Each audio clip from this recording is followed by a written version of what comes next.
Uh, we had a pretty decent practice yesterday. I think Sunday we gave them the day off. Today's Tuesday, yeah. So yesterday we had a pretty decent practice.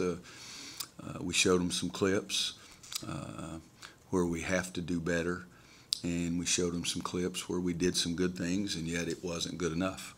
And I think that's part of the learning process too. We've probably shown this team more clips from games than we have any in the last 3 or 4 years at least, and because I think it's still part of the learning process with this group. Have you heard about the Duke Redeem t-shirts that are being passed out for Cameron? I haven't heard a thing. That a former Duke alum is making these t-shirts that are in the form of they're Duke blue and then the form of just Duke, the regular Duke t-shirt, but they say Dean on the front, and they're handing out, I think 500 have been pre-ordered already. Is that right? Yeah. Yeah. You know, it's a little bit like I said after the Pittsburgh game. We get so much, everyone jumps on the negative parts, but there's some really good things about going on in college athletics. I think the players gain from making sacrifices towards a common goal. I think people look at it as entertainment, and I think that's a huge part of it. And I think that the students, you know, at Cameron, they are off the charts. But I've been back 12 years, I've never had anything that they've said or did that bothered me. They just cheer like crazy for their team. And I'd like to see one of those shirts and the whole bit, but I think that just says some things about two things. One, the biggest one, is the respect that Coach Smith had everywhere. You may not have cheered for him, or he wasn't coaching your school, but the respect that he had was just unmatched. And then the other thing, I think it's this is a big-time rivalry, but it doesn't have to be hatred, and you can still have a great rivalry. At what point do you feel like the Duke rivalry kind of surpassed all others? Because talking to Phil Ford, he mentioned that back in the 70s, his main rival was NC State. And Virginia for a while, early 80s. Yeah, I think right after Virginia's run, when Mike got there and had the first 2 or 3 years, and Tom Butters stood up for him, and they had Amaker and Mark Allery and Johnny Dawkins and those guys, and all of a sudden they were really, really good. And it's been a long time there that both programs were really, really good, going to so many Final Fours. But I think during the mid-'80s is when it took a step ahead of everyone else. When I came to school here, people talked about the Duke-Carolina football rivalry, and I never felt that. And in the basketball thing, it was North Carolina State. And when I first came back here as a coach, it was still that way, but it changed over during that time period to Duke, and I don't think it's stepped back any at all. Coach, what kind of problems does overperform presents to your defense? Well, you're talking about a guy who's 6'11", 270 is what I heard one of the tapes, one of the commentators make on the broadcast of the game I was watching last night. So he's a load, but he's very gifted. He's got great feet, great hands. Turns to either shoulder. He's got touch when he turns, shooting 66% from the floor, and probably 64% in the ACC play where the competition is really good. So it makes you have to make some allowances for him. And I said earlier today, I think offensively they have the best balance of any team in college basketball because they can score inside and they've got terrific three-point shooters, and that may make them more difficult to guard than anybody. And I'm not saying they're bad defensively at all. It's just that challenges they pose to you on the offensive end, trying to stop them is really unlimited. After watching the film, how much of Saturday was you guys?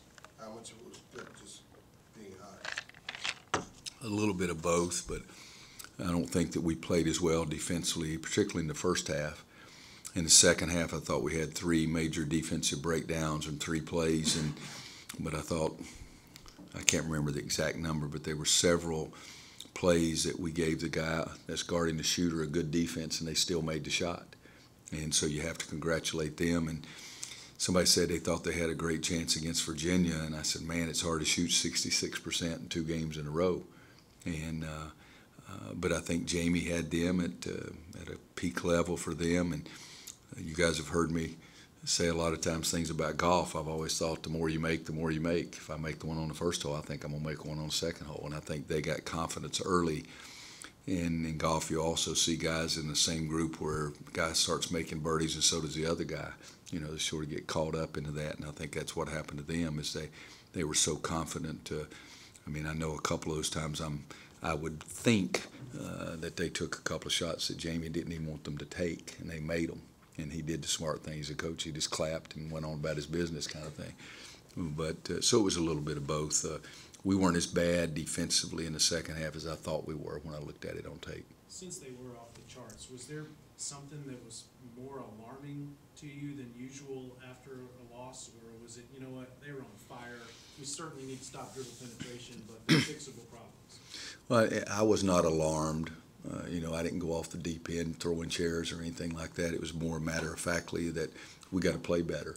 I was disappointed in some of the things that we did, and that's what we talked about. But also, when I showed them yesterday the tape, I showed them some good plays, and there weren't enough of them. But I don't think that it was Panic City, and you know, we knew going in that it was going to be a big-time game, and it was. It's just that we didn't match their play. But no, I don't think you can just blow it off though, and say, well, they just made a bunch of shots, because that's the easy way out. Because I'm one of those guys that I think you're accountable for everything. You know, when guys say my bad, it really ticks me off. I said that, you know, that relieves you of responsibility just because you say my bad, and I don't want it to be that. Yes, they played very, very well, but we didn't play the way we wanted to play, and let's take responsibility for that. You guys have gone a few years now playing Duke a little bit later in the schedule, a few weeks later than you have. What effect, if any, does that have? Do you feel like you know the teams better, or do you know more about your team? Does that have any effect on that game? I don't think it has any effect. You know, a couple of years we played them in about the middle of the schedule and in the very last game. And, you know, the last couple of years, even with the snow game last year, the games have been very close time-wise.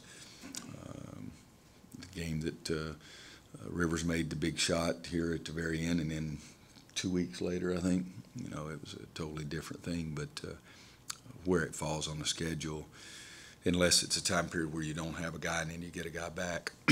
But by this time of the year, you know your own club pretty well, especially if they're experienced. You know, I'm still learning a lot of things about my guys right now, and I think that's going to continue too, but I don't think it's much of a factor. Bryce and Kennedy were kind of better scoring the ball. They had more productivity, but probably weren't as great on the glass as you would have liked. How do you get them to kind of maintain that kind of scoring drive while, you know, kind of elevating their level against the boards? Well, it's been the challenge for the whole year to do it, not only rebounding, but do it on the defensive end as well. And that's because at times they do some good things offensively, and now we've got to get that same kind of production on the defensive end and the backboards both. But, you know, if the other team's shooting 69%, there's not a lot of rebounds to get. And so it's just part of the process that we've been going through with everybody, but, you know, it's been more magnified with Bryce and Kennedy for sure. Coach, I know it's been a very emotional time for you and for your staff, anybody that's worked here a long time. How emotional have the last 10 days been for the players? You know, I don't think it's been as much for them. You know, it's been 18 years since Coach Smith was head coach. And so those guys are 1, 2, and 3 years old, so they didn't see that part. They know a lot about him because they know the history and tradition here, and they know how I felt about him. But kids nowadays, I don't think, are affected nearly as much about those kind of things as old guys are. And but, you know, I said this a little earlier. I would be, you know, I've been on record as saying 64 years old and try to do things every day that would make Coach proud. But I would also be very, very sad because he would be disappointed if I wasn't giving it everything I had, regardless of what else is going on. And his wife, Linnea, told me last week, she said, remember, this is basketball season. And I said, I know. And, you know, there's been a lot of extra time and things spent, but I've just slept less and still had enough time to do what I was supposed to do or feel good about what we've tried to do in preparation. I got the next one, so. Okay. He said, go ahead. Oh, okay. You talked a little bit on Monday about JP, you guys trying to get him back on the right track. How important is he against a guy like Winslow for Duke, who seems like he's really scary when he gets the ball and he's going to transition? Well, he's very gifted, very strong, explosive. Scary is not a bad word, but our entire defense has got to be aware of that. JP's got to be aware of that. Justin's got to be aware of that.